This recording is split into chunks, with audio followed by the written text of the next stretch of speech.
no espírito imortal, que nunca morre. Ué, se nunca morre, vai ficar assim: acabei aqui, vou para lá e pronto? Não. Como nós entendemos, pela revelação da doutrina espírita, nós entendemos que teremos, porque Deus é misericórdia infinita, teremos todas as oportunidades de aprender aquilo que não aprendemos antes. Nessa experiência agora, ficaram muitas perguntas, ficou muita coisa a ser aprendida, e também ficou muita coisa para ser consertada, corrigida, reparada, porque nós só vamos ser felizes ou caminhar na lei do progresso para frente, para o alto, se nós nos desvencilharmos daquelas amarras, daquelas asperezas que nós mesmos criamos para nós, quando deixamos de cuidar de nós próprios. Como é que se cuida de nós próprios? Buscando nos conhecer melhor, sem medo de penetrar dentro de nós, de entender que somos criaturas que muitas vezes acertamos, muitas vezes ganhamos 10 naquela atitude que escolhemos, mas muitas vezes desviamos do caminho. E segundo Allan Kardec, na Revelação Espírita, na questão 614, está dito assim: a criatura só se torna infeliz quando se afasta da lei divina. E o que é a lei divina? A lei divina, toda ela, se resume em amar a Deus sobre todas as coisas, ao próximo como a si mesmo. É a lei do amor, da justiça e da caridade.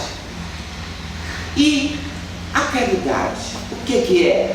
Segundo o entendimento de Jesus, caridade é benevolência para com todas as atitudes alheias. Indulgência, que tem no meio da palavra dulcere, doçura, mansidão. E perdão das ofensas. Perdão é uma das facetas da caridade que vem a ser o amor em movimento. Então é imprescindível, é importante e fundamental que a gente tenha a decisão, porque o perdão não é um sentimento, o perdão é uma decisão. Então a gente precisa cultivar esse entendimento, de treinar, cultivar esse propósito de não nos sentirmos ofendidos, porque a ofensa nos separa de Deus. Tanto o nos sentirmos ofendidos nos separa de Deus, tanto quanto ofender, tanto quanto a ofensa. Então, o que é preciso para a gente alcançar esse propósito? É fácil? Não, claro que não. Por quê? Porque ainda somos aprendizes, ainda trazemos muito personalismo, ainda queremos muito cultivar a vaidade, o orgulho, a importância. Só quando amadurecemos espiritualmente que observamos que tudo isso é criancice. É preciso ultrapassar esse padrão, esse nível. É preciso crescer em sabedoria. E para crescer em sabedoria temos que fazer o autoenfrentamento, olhar para dentro de nós e observar o que realmente é caminho de progresso espiritual, de liberdade, de plenitude, de alegria de viver, de nós dormirmos em paz. Porque quando cultivamos ódio, rancor, ressentimento, dificilmente conseguimos dormir em paz. dificilmente conseguiremos harmonia e equilíbrio. Então, a receita é cultivar a mansidão, cultivar a harmonia, a suavidade, o bom trato respeitoso para com o semelhante. Porque o que realmente importa na nossa vida, e Jesus deixou esse legado, o Evangelho segundo o Espiritismo trata disso, de como é que nós devemos conviver uns com os outros, para estabelecer na nossa vida harmonia e condições de sairmos fora da animalidade, daquilo que é instintivo, e buscarmos o caminho da espiritualização, da sublimação dos sentimentos. Mas para isso é preciso acionar aquela gerente importante que compõe a nossa vida, o nosso espírito imortal. Essa gerente se chama vontade. É preciso acionar a vontade para que a gente se coloque em movimento nessa busca. Então, quando eu me desentender com alguém ou alguém se desentender comigo, não podemos mais, depois que somos instruídos nessa doutrina, a reagir de uma forma que nos mediocrize, que nos torna pequenos, que nos faz esquecer da nossa grandeza de filhos de Deus. Por quê? Porque Deus é misericordioso. Jesus, que é o modelo divino, é o nosso guia.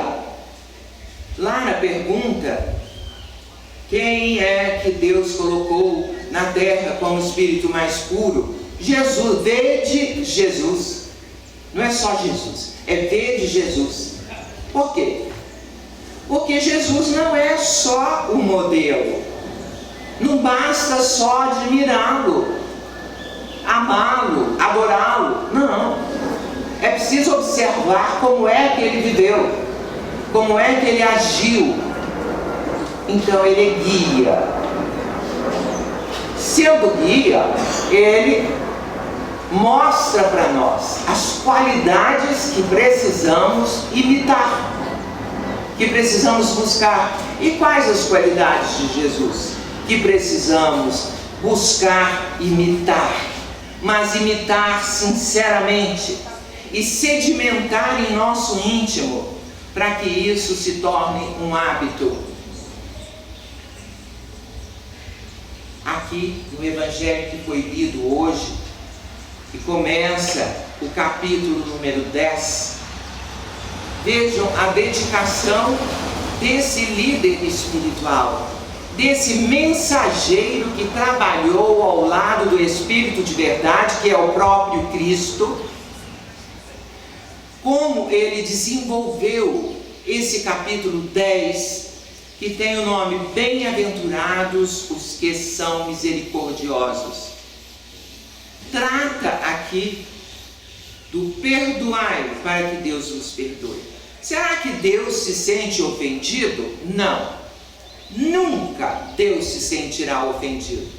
Mas Ele nos propicia a oportunidade sempre de que nós enxerguemos aquilo que nos faz mal, aquele compromisso que nós fizemos que retarda a nossa caminhada para a liberdade espiritual, para a plenitude.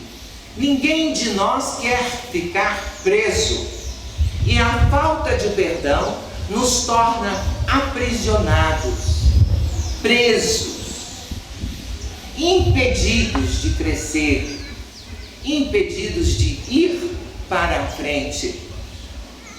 Todos nós queremos ser livres, livres de asperezas, livres de amarras, porque no fundo, nós nos amamos a nós mesmos. Às vezes só falta despertar esse sentimento de auto-amor.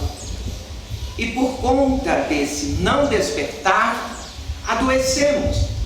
Por quê? Não aprendemos ainda a nos perdoar a nós próprios. E sem o auto-perdão, o que significa? Sem o auto-amor, Não temos como perdoar o outro, não temos como amar o outro. E é condição para a plenitude, para a liberdade espiritual e para a felicidade, nós alcançarmos esse poder de amar. Então hoje o que a gente está conversando não é só sobre misericórdia, perdoar, é sobre generosidade. Nós temos que nos abrir para a tolerância, para a compreensão em relação ao comportamento do nosso irmão. O que significa perdoar? Per significa ao lado, grande, em volta, mais, e donare, são duas, é uma junção de dois significados, de duas palavras latinas. Donar é doar. Então quando Jesus fala, se alguém lhe pede para andar 1000 milhas com você, ande 2000. Se alguém bate na sua face, apresenta-lhe a outra face. Não é o rosto que é para apresentar, é o seu entendimento diferenciado da realidade da convivência humana. Precisamos e temos o ferramental, temos os instrumentos para aprimorar a nossa vida, a nossa condição de interação com o nosso semelhante, desenvolvendo a misericórdia, a tolerância, a reflexão. Ao invés de pisou no meu carro, eu já reajo, tá, toma lá, dá cá. Não, já passamos desse ponto. Não é mais toma lá, dá cá. Se eu tomo, eu reflito, eu penso, eu escolho uma maneira melhorada para demonstrar a minha postura de cristã verdadeiramente, de pessoa que sabe respeitar o outro. Por quê? Quando alguém nos ofende, talvez nem seja de propósito, talvez nem seja isso que a pessoa imaginou. Muitas vezes é por ignorância, porque não descobriu ainda, como nós já descobrimos, que quando praticamos algo negativo, somos os primeiros a sermos prejudicados. Então Deus, que configura nessa fala aqui, perdoai para que Deus vos perdoe, na verdade é a nossa consciência. Quando nós perdoamos, nós nos tornamos livres. É como se o próprio Deus, através da sua lei, nos perdoasse e nos libertasse daquele mal. Na outra parte desse capítulo, eu preciso mostrar para vocês o trabalho de Allan Kardec, a importância desse evangelho, que é um tesouro que a gente tem e não ausculta, não busca, não lemos, não procuramos penetrar no conteúdo importante e libertador. Por que é libertador? Porque esclarece. Nós somos feitos de inteligência, de mente, de sensações, de sensibilidade, de emoções e de poderes. Está em nossas mãos nós modificar o nosso destino. Então, se nós somos livres, podemos caminhar com mais facilidade e alcançarmos muito mais resultados positivos. Ora, muitas vezes nós adoecemos. E aonde é que começa a doença? Geralmente começa na falta de perdão. Quando nós cultivamos aquela ferida, guardamos em nossa mente, em nosso coração, aquilo que é lixo, aquilo que vai deteriorar os tecidos íntimos do espírito. Nós nos aprisionamos na mágoa, no ressentimento, quando precisamos desenvolver novos pontos de vista, novas interpretações, para nos dirigirmos àquele que nos ofendeu, ou desculparmos no nosso íntimo aquilo que nos fez sofrer, que nos fez caminhar para trás. Então, quando perdoamos, o perdão é caminho de cura, é caminho de amor, é caminho de construção de um espaço aqui dentro de nós, um espaço de merecimento, porque nós superamos, nós nos elevamos, nós nos qualificamos como filhos de Deus, quando a nossa postura espontânea e natural já se torna uma postura verdadeiramente amorosa, respeitosa, pacífica, harmoniosa. Isso aí é tarefa do vizinho, ou do guru, de Divaldo Franco, de Chico Xavier, do Mahatma Gandhi ou de Papa Francisco? Não. É tarefa indelegável, é tarefa nossa, pessoal.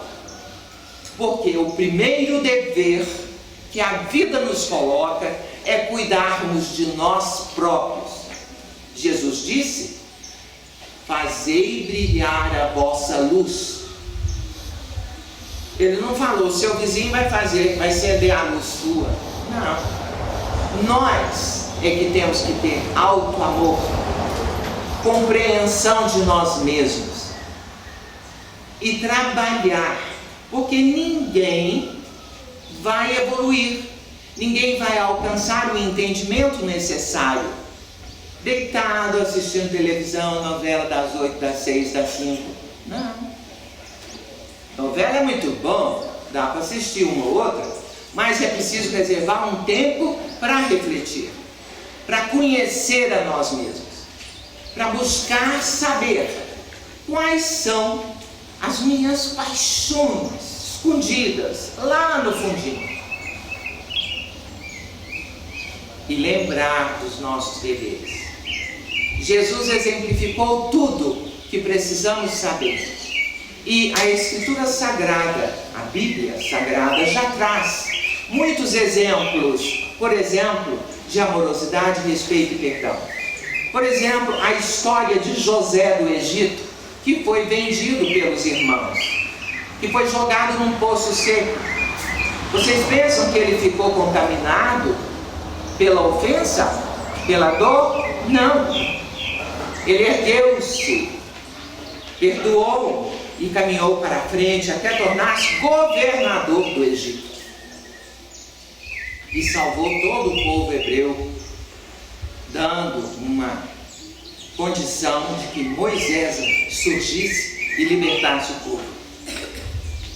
Aqueles que são grandes são aqueles que passam por cima das ofensas, que consideram as ofensas como criancices e ignorância. Caminham sem arestas. Jesus perdoou todos aqueles que o maltrataram. Até na cruz temos o exemplo disso. Perdoa, Pai, porque não sabem o que fazem. Ele perdoou a mulher adúltera. Vai e não peques mais, ele disse para ela. Perdoou Pedro, que negou ele 3 vezes. Mas ele volta e fala com Pedro: Pedro, tu me amas? Sim, mestre, eu te amo. Pedro, tu me amas? Amo. Pela 3ª vez ele pergunta: Pedro, tu me amas? Amo, Senhor. Então apacenta as minhas ovelhas. E deu a Pedro uma liderança, um trabalho honroso, de primeira linha. Hoje a gente fala top. Um trabalho top, que é de conduzir aquele povo na seara nova, na seara cristã, na seara da bênção de Deus Pai. Porque a missão de Jesus não é outra senão a de conduzir esse povo ao Pai. Ele nos ensina como é que nós vamos nos ligar a Deus Pai do universo, a Deus Pai Criador, e alcançar pelo nosso próprio trabalho, denodo e empenho a nossa própria condição de espíritos puros, que a gente vai alcançando devagarinho, sem desespero, porque é preciso sedimentar aquilo que a gente aprende. Então, perdoar, que é o nosso tema de hoje, não vai acontecer de uma hora para outra. Perdoa mesmo que chorando, tá? Perdoa, treina, vai devagarinho. Hoje eu perdoo uma coisa pequena, amanhã eu posso perdoar uma coisa maior, e vou me tornando mais digno como ser humano. Essa é a nossa tarefa, é nós nos iluminarmos, trabalhando o nosso íntimo e sedimentando os frutos do Espírito, separando o joio do trigo. Isso não é bom para o meu espírito, então eu deixo de lado e enalteço a virtude contrária, porque quando eu sou orgulhoso e cultivo a modéstia, a verdadeira humildade, o entendimento do sentido da vida, aquele defeito nosso vai perdendo força. É assim que a gente combate as negatividades que moram ainda dentro de nós. Então, o que é preciso perdoar? Nós precisamos perdoar a nossa falibilidade. Nós somos falíveis como seres humanos. Então, vamos nos acostumar com essa ideia. Nós não vamos querer ser superiores a tudo e a todo momento, porque somos falíveis, não sabemos tudo, ainda temos muito que aprender. Então, vamos desenvolvendo esse entendimento. Vamos perdoar as circunstâncias, as situações provocadas por nós e que geraram prejuízo. Isso aconteceu no passado. O ponto de força está no agora. O ponto de força está no presente. Existe um ditado popular que todos conhecemos: não adianta chorar em cima do leite derramado, não é verdade?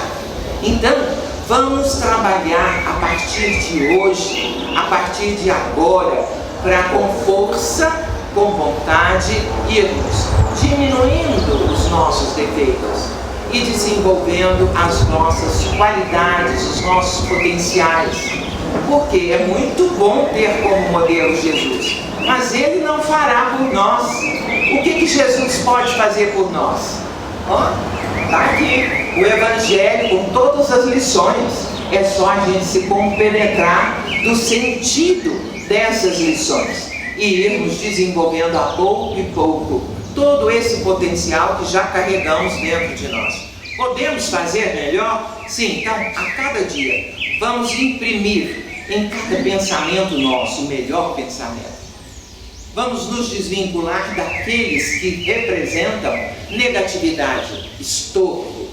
Vamos trabalhando as forças íntimas para conseguir alcançar essa condição de trabalhadores, operários, que quando nos apresentarmos na dimensão de lá, quando nos apresentarmos a nossa própria consciência, não tenhamos nada do que nos envergonhar.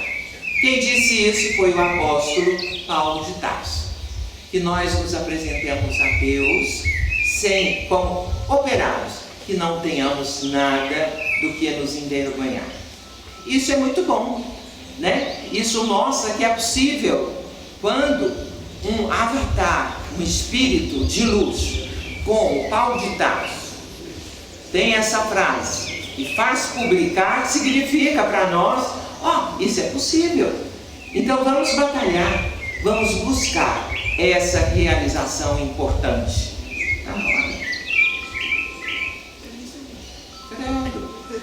Então, antes que os 3 minutos fechem, eu vou contar para vocês e recomendar que busquem em casa, quando fizerem o Evangelho no Lar, busquem o Evangelho segundo o Espiritismo no capítulo 10º, porque vejam só a importância dos temas tratados nesse capítulo, que revelam a excelência da missão e do trabalho realizado por Allan Kardec, o mensageiro do Cristo, que trabalhou aqui durante 11 anos, em toda essa obra espetacular maravilhosa que ilumina, se a humanidade quiser, que ilumina a humanidade toda.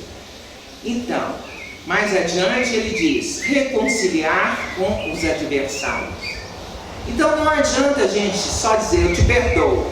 Não, é preciso sinceramente buscar meios de nos reconciliarmos com o nosso próximo.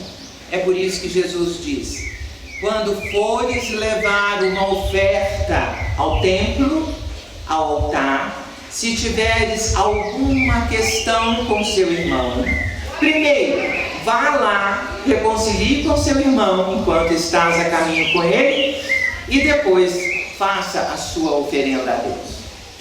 Porque nós precisamos decidir, né, realmente desenvolvermos um sentido de fraternidade na nossa convivência humana.